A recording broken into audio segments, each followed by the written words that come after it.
যেদিন এই তরকারিটা রান্না হয় সেদিন আর কোনো পদই রান্না করতে হয় না।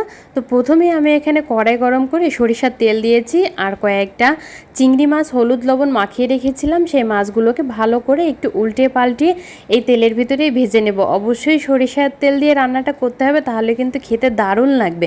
তো মাছগুলো যখন ভাজা হয়ে গেল তখন এখানে কিছু মশলা দিয়ে দিলাম, রসুন বাটা, পেঁয়াজ বাটা, জিরে গুঁড়া, হলুদ, লবণ সব কিছু একসাথে দিয়ে ভালো করে অল্প একটু পানি দিয়ে একটু কষিয়ে নিতে হবে মাছটাকে, যাতে সুন্দর একটা সুঘ্রাণ বের হয়। তারপর এখানে শুকনা মরিচের গুঁড়া দিয়েছি, আপনারা চাইলে কিন্তু কাঁচা মরিচটাও দিতে পারবেন।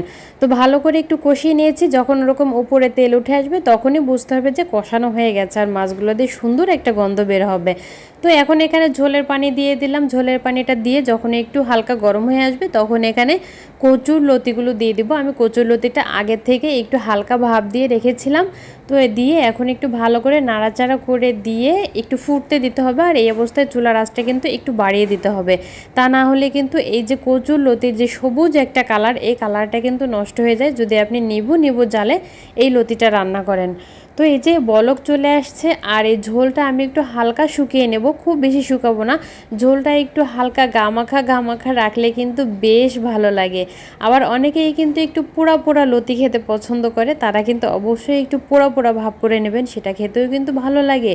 তো এই যে আমি একটু নাড়াচাড়া করে দিচ্ছি। আমার লতি রান্নাটা কিন্তু একদমই শেষ পর্যায়ে। তো এই পর্যায়ে আমি একটু লবণ দেখে নিয়েছি, যদি একটু লবণ লাগে অবশ্যই একটু লবণ দিতে পারেন। তো এই যে হয়ে গেছে রান্না, আমি এখন পরিবেশন করে দিচ্ছি। দেখুন দেখতে কতটা লোভনীয় লাগছে, চিংড়ি মাছ আর লতি দিয়ে একদম গামাখা ঘামাখা একটা ঝোলের মতো অবস্থা। তো লতির কালারটা দেখুন কতটা সুন্দর হয়েছে। রেসিপিটি ভালো লাগলে অবশ্যই লাইক, কমেন্ট ও শেয়ার করতে ভুলবেন না। আজকের মতো এখানেই বিদায় নিচ্ছি।